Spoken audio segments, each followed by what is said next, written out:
ಲವೋದಿಕೀಯ ಸಭೆಯ ಕುರಿತು ನಾವು ಕೊನೆಯ 3 ವಚನಗಳನ್ನು ಇವತ್ತು ಧ್ಯಾನ ಮಾಡಿಕೊಳ್ಳೋಣ. ಪ್ರಕಟಣೆ ಗ್ರಂಥ 3ನೇ ಅಧ್ಯಾಯ 20, 21, 22 ವಚನಗಳನ್ನು ನಾನು ಓದ್ತೇನೆ. ಆಸಕ್ತನಾಗಿರು, ದೇವರ ಕಡೆಗೆ ತಿರುಗಿಕೋ, ಈಗೋ ಬಾಗಿಲಲ್ಲಿ ನಿಂತುಕೊಂಡು ತಟ್ಟುತ್ತಾ ಇದ್ದೇನೆ.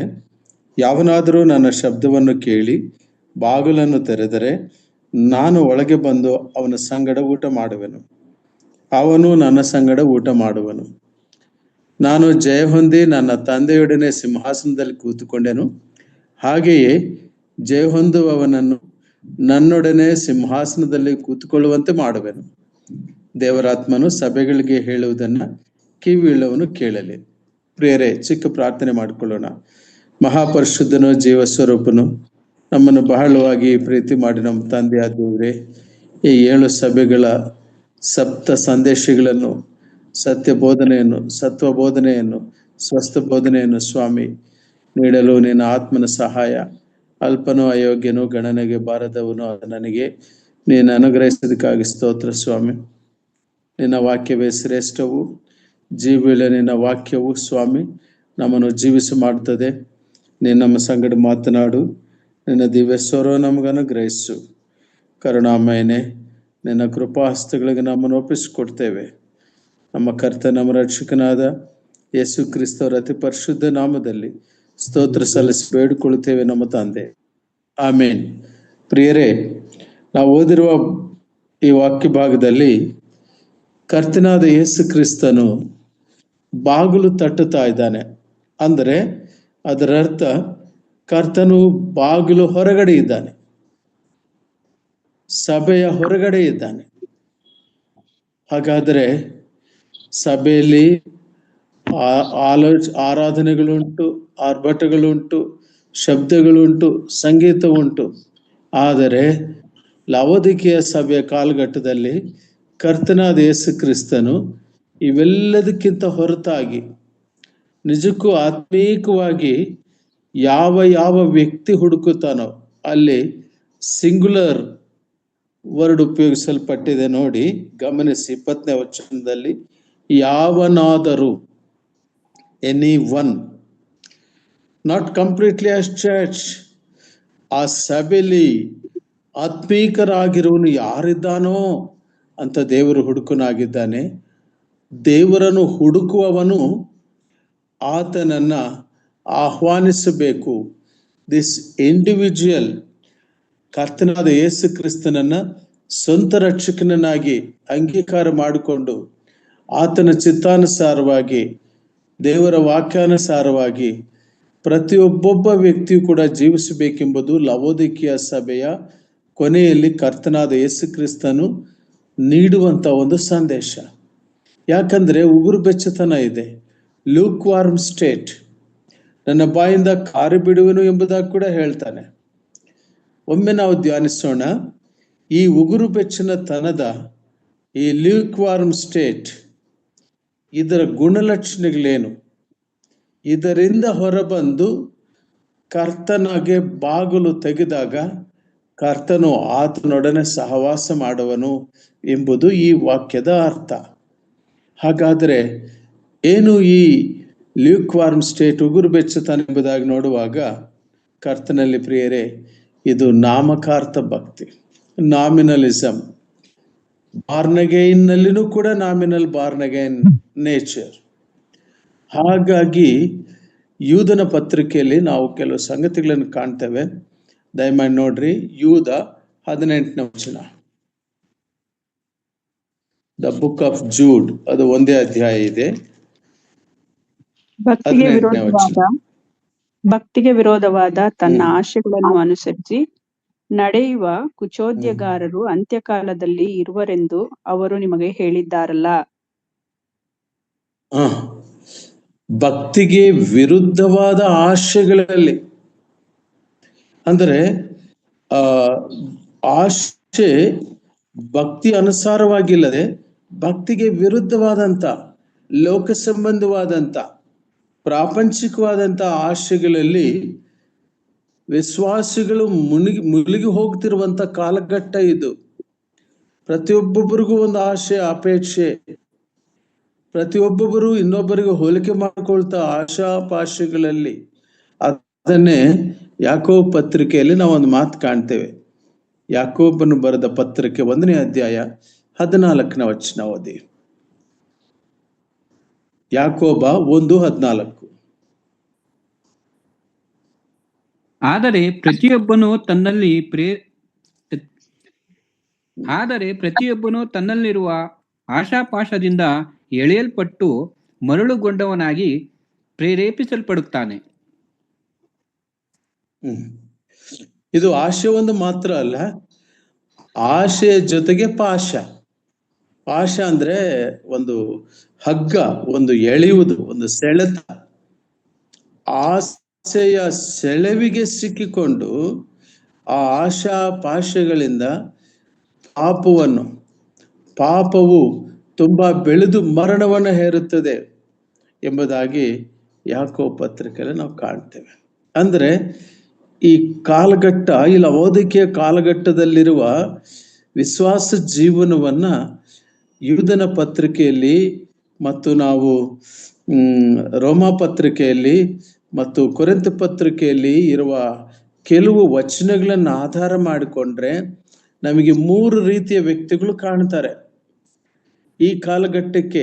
ಈ ಲವೋದಿಕೀಯ ಸಭೆ ಕಾಲಘಟ್ಟದಲ್ಲಿ ಪ್ರತ್ಯಕ್ಷವಾಗುವಂಥವ್ರು, ಕಾಣುವಂಥವ್ರು. ಹಾಗಾಗಿ ನಾವು ಆ ಪಟ್ಟಿಯಲ್ಲಿ ಇಲ್ಲದಿರೋರಾಗಿರಬೇಕು. ಅದಕ್ಕಾಗಿ ಪ್ರತಿದಿನ ವಾಕ್ಯವೆಂಬ ಉದಕ ಸ್ನಾನ, ವಾಕ್ಯದ ನಿರ್ಮಲೋದಕವನ್ನ ಹೆಜ್ಕೇಲ ಗ್ರಂಥದೆಲ್ಲ ಮಾತು ಕಾಣ್ತೇವೆ. ಪ್ರಿಯರೇ, ನಮ್ಮನ್ನು ಶುಚಿ ಮಾಡಿಕೊಳ್ತಿರ್ಬೇಕು. ನೋಡ್ರಿ, ಮೊದಲನೇ ಅದು ಭಕ್ತಿ ವಿರುದ್ಧವಾದ ಆಶೆಗಳಿರುವ ಒಂದು ನಾಮಕಾರ್ಥ ಕ್ರೈಸ್ತವ ಭಕ್ತಿ ಆದರೆ, ಎರಡನೇದು ಭೇದಗಳನ್ನುಂಟು ಮಾಡುವ ಭಕ್ತಿ. ವಿಭೇದಗಳನ್ನುಂಟು ಮಾಡುವಂಥದ್ದು. ದಯಮಾಡಿ ನೋಡ್ರಿ, ಯೂದ ಪತ್ರಿಕೆ 19ನೇ ವಚನ, ಜೂಡ್ ವರ್ಸ್ 19. ಯೂದ ಪತ್ರಿಕೆ 19ನೇ ವಚನ. ಇವರು ಭೇದಗಳನ್ನುಂಟು ಮಾಡುವವರು, ಪ್ರಾಕೃತ ಮನುಷ್ಯರು, ದೇವರಾತ್ಮವಿಲ್ಲದವರೂ ಆಗಿದ್ದಾರೆ. ಈ ಒಂದು ಬ್ಯಾಚ್ ಲವೋದಿಕೀಯ ಸಭೆಯಲ್ಲಿ ಈ ಬ್ಯಾಚಸ್ ಹೀಗೆಲ್ಲ ಉಂಟು. ಹಾಗಾಗಿ ಇಲ್ಲಿ ಗಮನಿಸಿ ನೋಡುವಾಗ ಇವರು ಪ್ರಾಕೃತಿಕವಾದ ಸ್ವಾಭಾವಿಕದಲ್ಲಿ ಇರುವಂತ ವ್ಯಕ್ತಿಗಳು ಆಗಿ ಲವೋದಿಕೀಯ ಕಾಲಘಟ್ಟದಲ್ಲಿ, ಇತ್ತೀಚಿನ ಕಾಲಘಟ್ಟದಲ್ಲಿ ಕ್ರಿಸ್ತನನ್ನು ಅನುಸರಿಸದೆ, ಕ್ರಿಸ್ತನ ಬೋಧನೆಗಳನ್ನು ಅನುಸರಿಸದೆ ಅನೇಕ ರೀತಿಯಾದಂತ ಭೇದಗಳನ್ನುಂಟು ಮಾಡಿಕೊಂಡಿರುವ.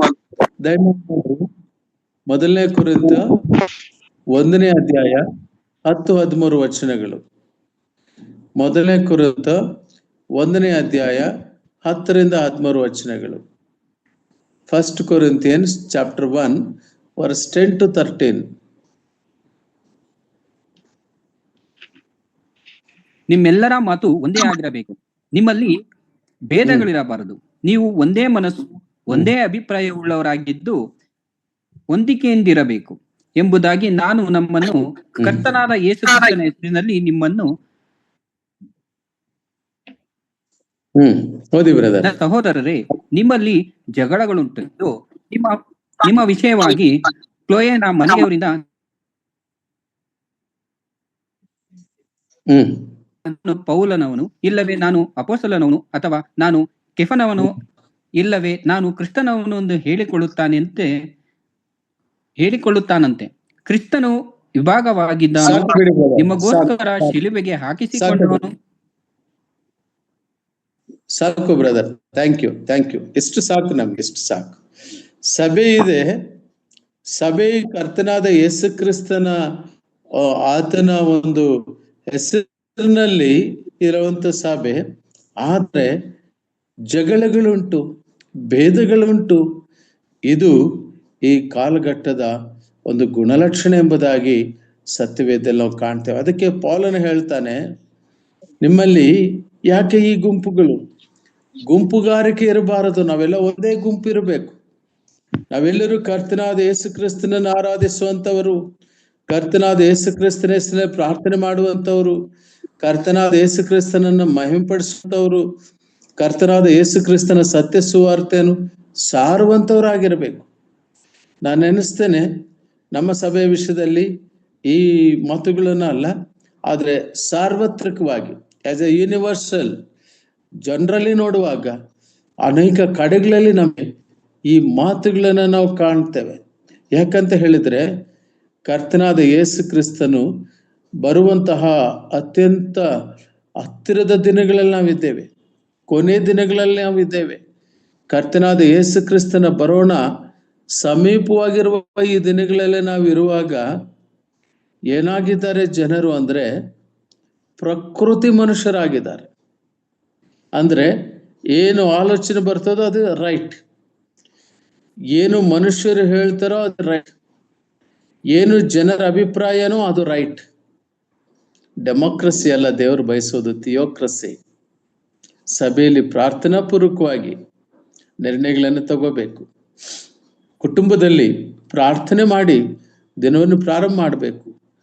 ಪ್ರಾರ್ಥನೆ ನಮಗೊಂದು ಇಂಧನ, ಪ್ರಾರ್ಥನೆ ನಮಗೊಂದು ಶಕ್ತಿ.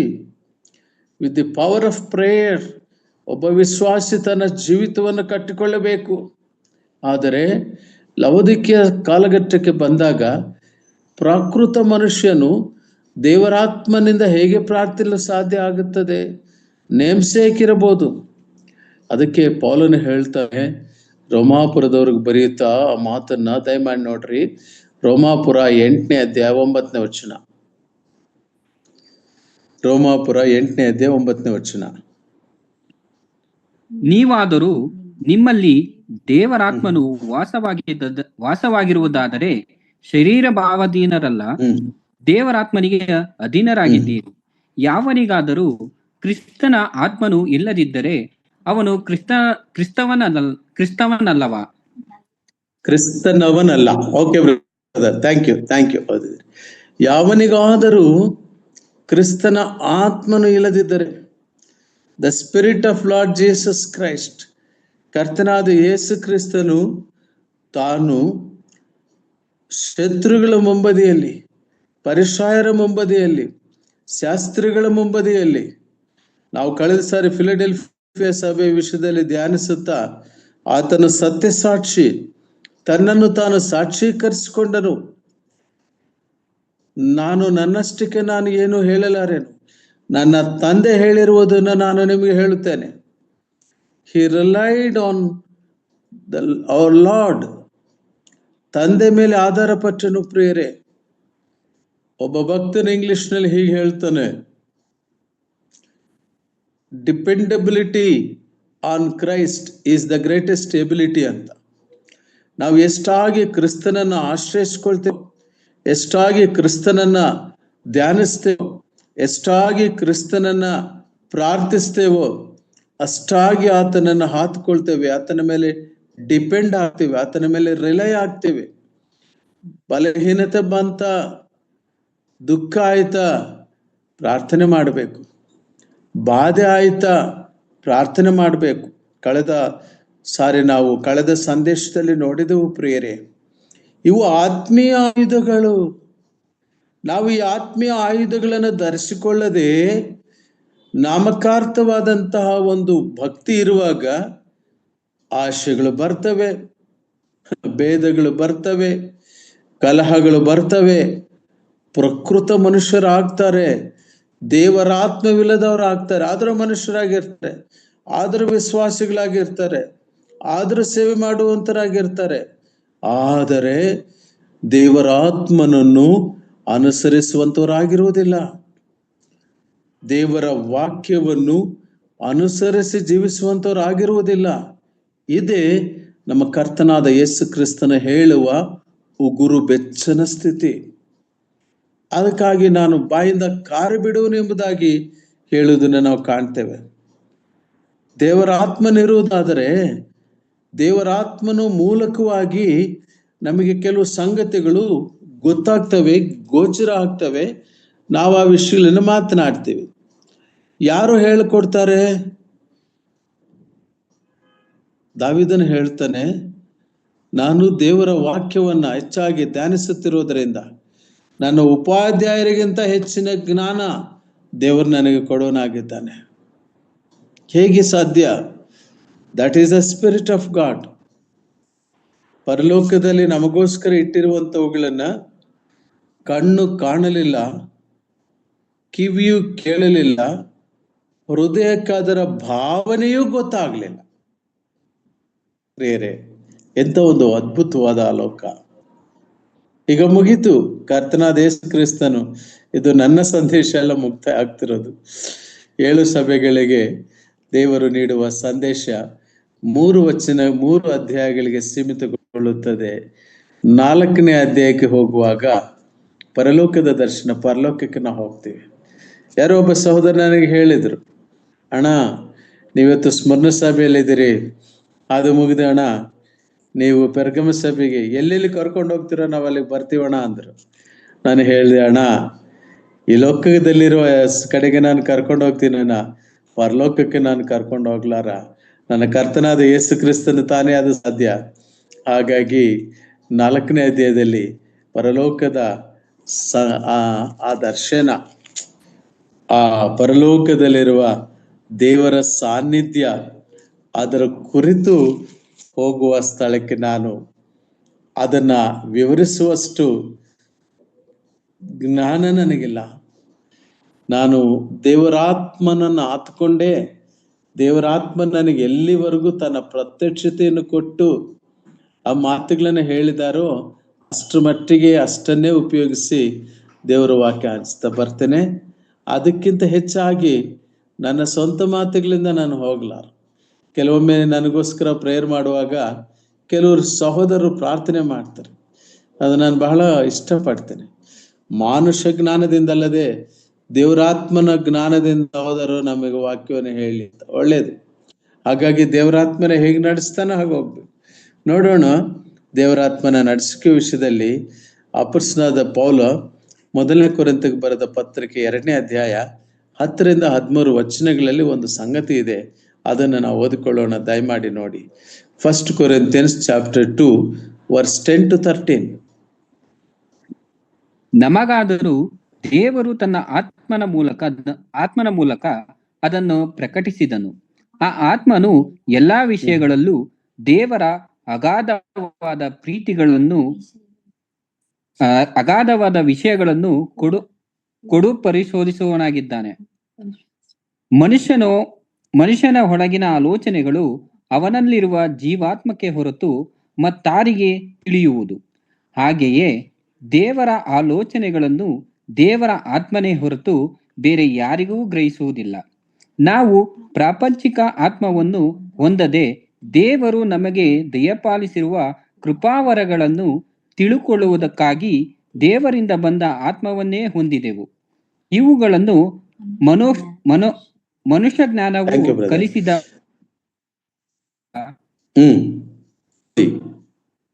ಹೇಳದೆ ದೇವರಾತ್ಮನೇ ಕಲಿಸಿಕೊಟ್ಟ ವರಗಳನ್ನು ಹೊಂದಿದೆವು. ಥ್ಯಾಂಕ್ ಯು ಬ್ರದರ್, ಸಾಕು. ಹಾಗಾಗಿ ಜೀವಾತ್ಮದಲ್ಲಿ ಮನುಷ್ಯನ ಆಲೋಚನೆಯಲ್ಲೂ ಮನುಷ್ಯನ ಹೇಳ್ತಾನೆ, ಆದರೆ ದೇವರಾತ್ಮನಿಂದ ಕೆಲವು ಮಾತುಗಳು ಆತನು ನಮಗೆ ಕೊಡುವಂತನಾಗಿರ್ತಾನೆ.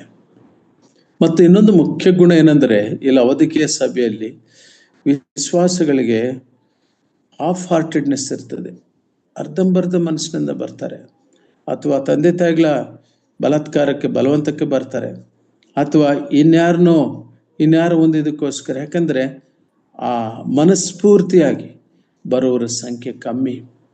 ಯಾಕಂದ್ರೆ ಅರ್ಧ ಹೃದಯ ಬೇರೆ ಬೇರೆ ಯೋಚನೆಗಳಲ್ಲಿ ಇರುವಂಥದ್ದಾಗಿರ್ತದೆ. Half hearted believers life is the ಲವೋದಿಕೀಯ ವಿಶ್ವಾಸಿಗಳ ಜೀವನ ಆಗಿರ್ತದೆ. ಪ್ರಿಯರೇ, ಸಂಪೂರ್ಣವಾದ ವಿಶ್ವಾಸದಲ್ಲಿ ಕರ್ತನ ಬಳಿ ಇರಬೇಕು. ಇನ್ನೊಂದು ಮುಖ್ಯ ಗುಣ ಏನೆಂಬುದಾಗಿ ಹೇಳುವಾಗ, ಲವೋದಿಕೀಯ ಸಭೆಯ ವಿಶ್ವಾಸಿಗಳಿಗೆ they do not have the burden for soul winning. ಆತ್ಮಗಳನ್ನು ಗೆಲ್ಲುವಂತಹ ಸುವಾರ್ತೆ ಸಾರಿ ಕೆಲವ್ರನ್ನಾದ್ರೂ ಕರ್ತನ ಬಳಿಗೆ ನಡೆಸ್ಬೇಕೆಂತಕ್ಕಂಥ ಒಂದು ತವಕ, ಬಯಕೆ, ಆ ಒಂದು ಭಾರ ಹೃದಯದಲ್ಲಿ ಇರುವುದಿಲ್ಲ. ಯಾಕಂತ ಹೇಳಿದ್ರೆ ಜನರು ಸ್ವಾರ್ಥ ಚಿಂತಕರು, ಹಣದಾಸೆಯುಳ್ಳವರು. ಆ ಒಂದು ಪಟ್ಟಿ ಇದೆ, ನಾನು ಆ ಪಟ್ಟಿಯನ್ನು ಈಗ ಓದಲಿಕ್ಕೆ ಹೋಗುವುದಿಲ್ಲ. ಯಾಕಂದ್ರೆ ಲವೋದಿಕೀಯ ಕಾಲಘಟ್ಟದಲ್ಲಿ ಉಗುರು ಬೆಚ್ಚನತನಕ್ಕಿರುವಂತ ಈ ಸಂಗತಿಗಳನ್ನು ನೋಡಿದಾಗ ದೇವರಾತ್ಮನು ತಾನೇ ಒಂದು ಸೊಲ್ಯೂಷನ್ ಕೊಡ್ತಾನೆ 20ನೇ ವಚನದಲ್ಲಿ. ಏನೆಂಬುದಾಗಿ ನೋಡುವಾಗ ಬನ್ನಿ, ಪ್ರಕಟಣೆ ಗ್ರಂಥ 3ನೇ ಅಧ್ಯಾಯ 21ನೇ ವಚನ. ನಾನು ಜಯ ಹೊಂದಿ ಓದಿ. ನಾನು ಜಯ ಹೊಂದಿ ನನ್ನ ತಂದೆಯೊಡನೆ ಸಿಂಹಾಸನದಲ್ಲಿ ಕೂತುಕೊಂಡೆನು, ಹಾಗೆಯೇ ಜಯ ಹೊಂದುವವನನ್ನು ನನ್ನೊಡನೆಯೇ ಸಿಂಹಾಸನದಲ್ಲಿ ಕೂತುಕೊಳ್ಳುವಂತೆ ಮಾಡುವೆನು. ದೇವರಾತ್ಮನು. ಸಾಕು ಬ್ರದರ್ಸ್, ಸಾಕು. What a great promise! ಎಂತ ವಾಗ್ದಾನ ಪ್ರಿಯರೇ.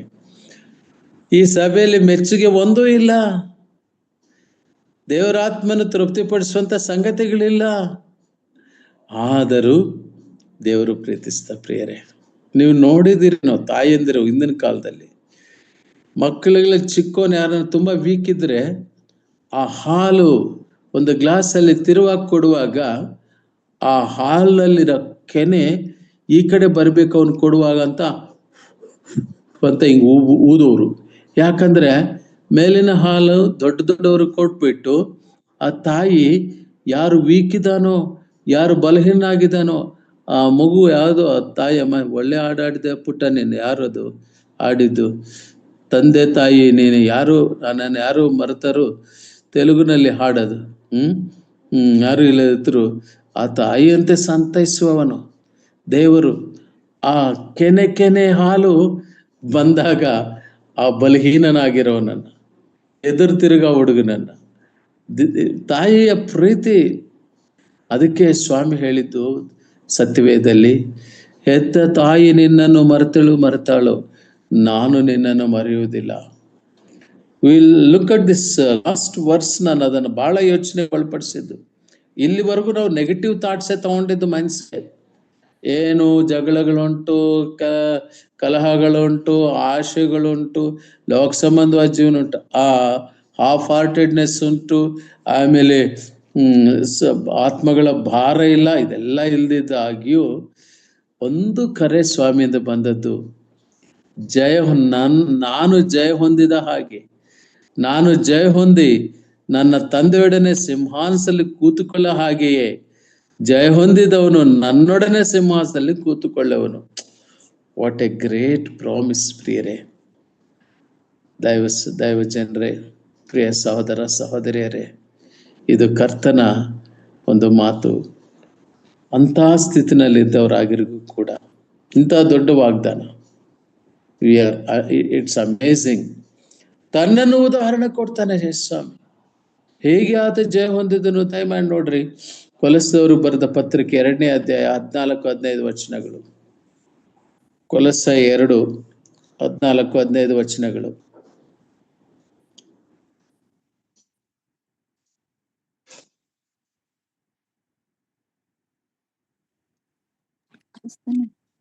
ಕ್ರಿಸ್ತನೊಂದಿಗೆ ಬದುಕಿದ್ದಾನೆ.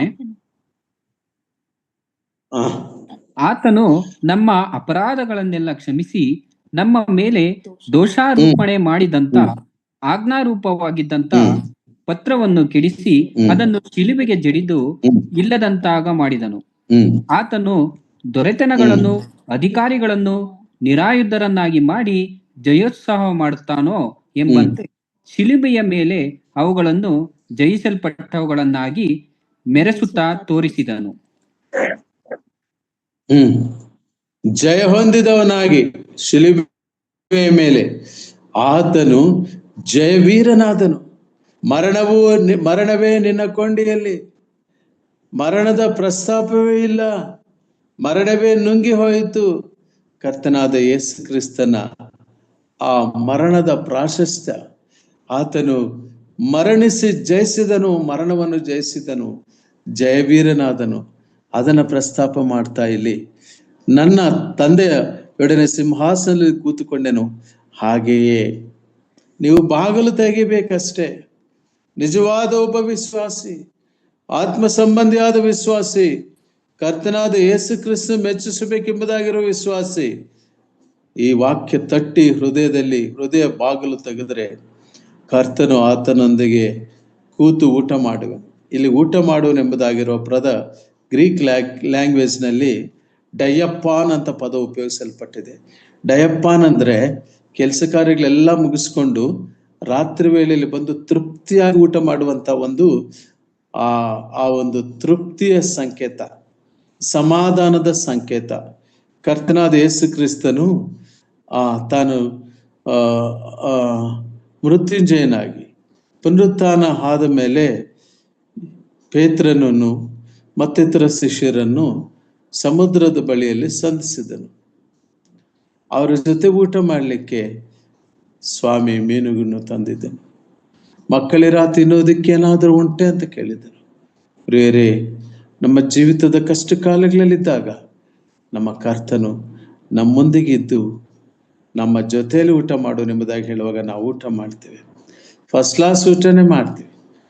ಯಾರು ಕೂಡ ಕರ್ತನಾದ ಯೇಸು ಕ್ರಿಸ್ತನ ನಂಬಿರೋರನ್ನ, ದಾವೀದನು ಹೇಳ್ತಾನೆ ಆತನ ತನ್ನ ಜೀವಿತ ಕಾಲದಲ್ಲಿ, ಆತನ ನಂಬಿರೋರು ಯಾರು ಕೂಡ ಭಿಕ್ಷೆ ಬೇಡುವುದನ್ನು ನಾನು ಕಾಣಲಿಲ್ಲ. What a great god.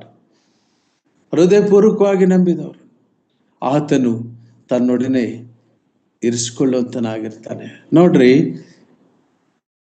ಶಾಶ್ವತವಾದದ್ದು ರಕ್ಷಣೆ ಅಂದ್ರೆ ಲವೋದಿಕೀಯ ಸಭೆಯ ಅವಲಕ್ಷಣಗಳು ಎಷ್ಟಿದ್ದಾಗ್ಯೂ ಅವ್ರನ್ನ ಕ್ರಮಕ್ಕೆ ಹೇಳ್ಕೊಂಡು ಬರ್ತಾನೆ ಕರ್ತನು. ಗದರಿಸ್ತಾನೆ, ಶಿಕ್ಷಿಸ್ತಾನೆ. ಹಾಗೋ ಹೀಗೋ ಬಾಗಿಲು ತಟ್ಟಿ ಕ್ರಿಸ್ತನನ್ನ ಒಳಗೆ ತೆಗೆದುಕೊಂಡು ಅನ್ಯೋನ್ಯತೆಯಲ್ಲಿದ್ದಂತಹ ಸಂದರ್ಭ ಬರುವಂಥದ್ದಾಗಿರ್ತದೆ. ಅದಕ್ಕೋಸ್ಕರವಾಗಿಯೇ ನಾವು ದೇವ್ರ ವಾಕ್ಯದಲ್ಲಿ ಕಾಣ್ತೇವೆ. ಸ್ವಾಮಿ ಒಂದು ಮಾತು ಹೇಳ್ತಾರೆ, ದಯಮಾಡಿ ನೋಡ್ರಿ. ಯೋಹಾನ್ ಸುವಾರ್ತ 14ನೇ ಅಧ್ಯಾಯ 1-3 ವಚನಗಳನ್ನು ನಾವು ಓದಿ ಮುಕ್ತಾಯ ಮಾಡಿಕೊಳ್ಳೋಣ. ಯೋಹಾನ್ ಸುವಾರ್ತೆ 14ನೇ ಅಧ್ಯಾಯ 1-3. ನಿಮ್ಮ ಹೃದಯವು ಕಳವಳಗೊಳ್ಳದೇ ಇರಲಿ, ದೇವರನ್ನು ನಂಬಿರಿ, ವಿಹಾರಗಳು ಅವೇ. ಇಲ್ಲದಿದ್ದರೆ ನಿಮಗೆ ಹೇಳುತ್ತಿದ್ದೇನು, ನಿಮಗೆ ಸ್ಥಳವನ್ನು ಸಿದ್ಧ ಮಾಡುವುದಕ್ಕೆ ಹೋಗುತ್ತೇನಲ್ಲ. ನಾವು ಹೋಗಿ ನಿಮಗೆ ಸ್ಥಳ ಮಾಡಿದ ಮೇಲೆ ತಿರುಗಿ ಬಂದು ನಿಮ್ಮನ್ನು ಕರಕೊಂಡು ಹೋಗಿ ನನ್ನ ಬಳಿಗೆ ಸೇರಿಸಿಕೊಳ್ಳುವೆನು. ಯಾಕೆಂದರೆ ನಾನಿರುವ ಸ್ಥಳದಲ್ಲಿ ನೀವು ಸಹ ಇರಬೇಕು, ಮತ್ತು ನಾನು ಹೋಗುವ ಸ್ಥಳದ ಮಾರ್ಗವು ನಿಮಗೆ ತಿಳಿದದೆ ಅಂದನು. ಸಾಕು ಬ್ರದರ್, ನಾನಿರುವ ಸ್ಥಳದಲ್ಲಿ ನೀವು ಇರಬೇಕು. ಕರ್ತನಾದ ಯೇಸು ಕ್ರಿಸ್ತನು ಸಿಂಹಾಸನದಲ್ಲಿರುವಾಗ, ಕರ್ತನಲ್ಲಿ ಪ್ರಿಯರೇ, ಆತನು ಉನ್ನತೋನ್ನತ ಸಿಂಹಾಸನದಲ್ಲಿದ್ದ ಆತನು ಅತ್ಯಂತ ಪರಿಶುದ್ಧವಾದ ಸ್ಥಳದಲ್ಲಿದ್ದಂತ ಆತನು ಆ ಪರಲೋಕದ ಭಾಗ್ಯವನ್ನು ಬಿಡಲನೆಂಬುದಾಗಿ ಎಣಿಸಿ ಸಿಂಹಾಸನವನ್ನು ಬಿಟ್ಟು ಶಿಲುಬೆಯವರೆಗೂ ತನ್ನ ಪ್ರಯಾಣ ಮಾಡಿದನು. ಪುನಃ ಶಿಲುಬೆಯಿಂದ ಎದ್ದು ಮರಣವನ್ನು ಜಯಿಸಿ ಸಿಂಹಾಸನಕ್ಕೆ ಮತ್ತೆ ಹೋದನು. ಅದೇ ಸ್ಥಳಕ್ಕೆ ನಮ್ಮನ್ನು ಕರೆದುಕೊಂಡು ಹೋಗ್ತಾನೆ. ಎಲ್ಲವೂ ತೀರಿತು ಎಂಬುದಾಗಿ ಹೇಳಿರು ನಮ್ಮ ಕರ್ತನು.